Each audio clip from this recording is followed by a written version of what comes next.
प्रिय दोस्तों, good morning dear friends.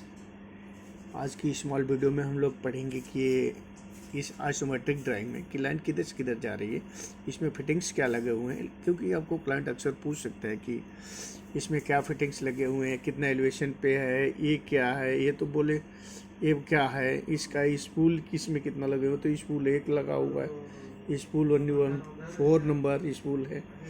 तो देखिए लाइन हमारी जा रही है किधर से किधर, तो वेस्ट से ईस्ट की ओर जाके ये टी मार दिया है। ये नेक्स्ट ड्राइंग में आपका आ जाएगा, यानी ये नेक्स्ट पेज में होगा। जो भी होगा, ऊपर एक लाइन है उसमें हमारा ये टी डाउन हुआ है, यहाँ पे देख सकते हैं। सीट नंबर 4 में जाएंगे तो ये वाला स्पूल आपको क्लियर मालूम पड़ जाएगा, क्योंकि ये तो इसेंट्रिक रेड्यूसर है, क्योंकि ईस्ट वेस्ट पाइप है। ये जो पाइप लाइन है एलिवेशन 1 मीटर 160 पे फैब्रिकेशन हुआ है, इरेक्शन हुआ है 1 मीटर 160।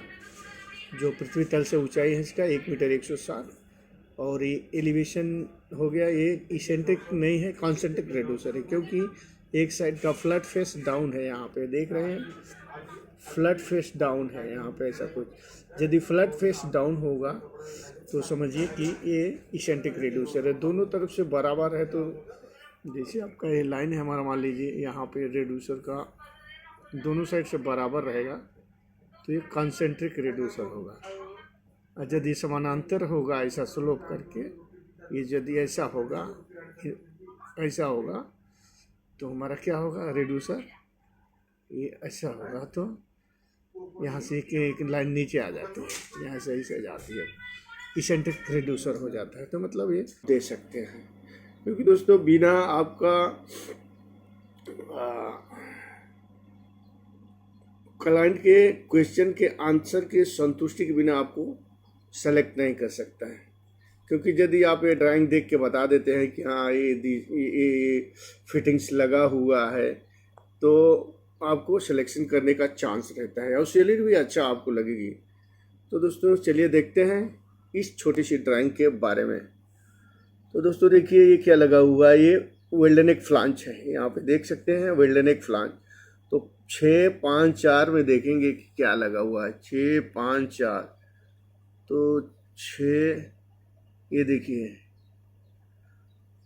4 में लगा हुआ है क्या, 2 इंच का 1500 का क्लास का फ्लांज है। 4 में लिख सकते हैं आपका 2 इंच में 1500 क्लास का फ्लांज लगा है। 4 5 6 है ना, तो 4 5 6, तो 5 में क्या लगा हुआ है आपको दिखाएगा। 5 में 78/150 का वोल्ट है, लेंथ है, यानी 7/8, यानी 7/8 का बोलेगा तो 8 × 64 यानी 25 8 200। ये 22-23 mm ओडी थिकनेस का वोल्ट है, जो उसका आउटर जो डाया होगा वोल्ट का, ये वोल्ट का डाया होगा हमारा। ये कितना होगा आउटर डाया वोल्ट का, तो 23 mm कुछ होगा फ्रेंड्स, 23 mm। तो इस तरह से हमको बताना पड़ेगा ये बोल्ट के बारे में। गैस्केट का दूसरा गैस्केट हो गया आपका 4 5 6 2 इंची 1500 क्लास का गैस्केट, स्पाइरल वाउंड। इस तरह से आपको बताना पड़ेगा दोस्तों। दूसरा है क्या है, बॉल वाल। यहाँ पे लिखा हुआ है बॉल वाल BV0123 स्टीम नॉर्थ है। स्टीम नॉर्थ बोलेगा तो इसका जो बॉडी से हमारा मेन पॉइंट निकलता है वो नॉर्थ की तरफ रहेगा, और उसका हैंडल किधर भी कर सकता है।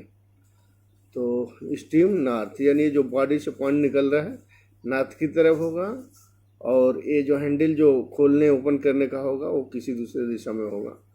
इस तरह से आपको बताना पड़ेगा। दूसरा वेल्डनेक फ्लांज। नंबर 1 क्या है, तो नंबर 1 पाइप है। यहाँ पे देख सकते हैं नंबर 1 2 इंच का पाइप है। कौन सा मेटल है, तो A106 का, यानी CS पाइप है। शेड्यूल 160 का है। बेवल एंड, यानी जो पाइप कटा हुआ है दोनों साइड से बेवल होगा। बेवल एंड लिख रहा है, यानी दोनों साइड से बेवल है, क्योंकि यहाँ पे बेवल एंड बोलेगा तो इसका बेवल बना रहेगा, ताकि ये फ्लांज इसमें बट वेल्ड के हिसाब से ज्वाइंट हो सके। बेवल एंड इसी को लिख रहा है, बेवल एंड B36 ये 10M। इस तरह से ऐसा कुछ आपको पढ़ के बताना पड़ेगा। यानी ये पाइप के बारे में हो गया। दूसरा अभी फ्लांज के बारे में। दूसरा ये सपोर्ट जो दिखा रहा है आपका TS पाइप सपोर्ट 120301119, जो कि 8 नंबर इसको कुछ लिख रहा है। तो 8 नंबर सपोर्ट होगा इसके, जिसे हमारा ये लाइन जा रही है, इसके पाइप इसके ऊपर रेस्ट होकर पाइप जा रही है, समझ लो ये हमारी पाइप जा रही है और एक सपोर्ट बन गया। तो ये पाइप सपोर्ट हो गया, रेस्ट सपोर्ट हो गया। उसमें क्या कर, रेस्ट सपोर्ट प्लस गाइड, उस साइड में गाइड लगेंगे, यहाँ पे ये साइड में गाइड लगेगा। आगे दूसरा गाइड हो गया, फिर उसके बाद ये फ्लांज हो गया, ये फिर बाल हो गया जिसका नंबर है EB 1024 स्टीम नॉर्थ, इसका भी है। हैंडल अप रहेगा, यानी जो स्टीम उसका होगा ये नॉर्थ की तरफ होगा, यहाँ ये पोजीशन में होगा और स्टीम अप होगा। स्टीम इसका नॉर्थ है और हैंडल अप होगा। इस तरह से हम क्लाइंट को जवाब दे सकते हैं। तो आपको सिलेक्शन करना मजबूर हो जाएगा क्लाइंट को, क्योंकि आप यदि आपके आंसर से संतुष्टि नहीं होगा क्लाइंट, तो आपको सिलेक्शन नहीं कर सकते हैं दोस्तों। दूसरा स्पूल 4 है, इसके बारे में पूछेगा ये क्या है, तो स्पूल 4 है। ये बस ये एक ही स्पूल है, ये कहाँ से कहाँ तक, ए जॉइंट से लेके ए जॉइंट तक एक स्पूल एक साथ बनेगा। बाकी ये लूज मटेरियल है जो वर्कशॉप से लेके हम एक साथ में इरेक्शन कर सकते हैं। ओके दोस्तों, बाकी ये लाइन किधर से क्या कर रहे बोल रही है कि ये लाइन हमारी दोस्तों ऊपर से जा रही है friends. This line going friends, ये लाइन किधर से किधर जा रही है, केयरफुली रीड करना चाहिए, जल्दी जल्दी नहीं। यदि केयरफुली रीड नहीं करते हैं तो आप फेल हो जाएंगे दोस्तों। तो दोस्तों गुड मॉर्निंग अगेन। अब देखिए ये हमारी लाइन किधर जा रही है, तो वेस्ट से ईस्ट की तरफ जा रही है। वेस्ट से ईस्ट की तरफ एलिवेशन है इसका ज़मीन तल से 1.160, वेस्ट टू टी लगा के यहाँ पे डाउन हो रहा है। ये टी है, आपको दिखा रहा है। ये कॉन्सेंट्रिक रेड्यूसर है, नेक्स्ट पेज में मालूम पड़ जाएगा क्या है। तो सीट नंबर 4, यदि हम सीट नंबर 4 में जाएंगे तो इसके बारे में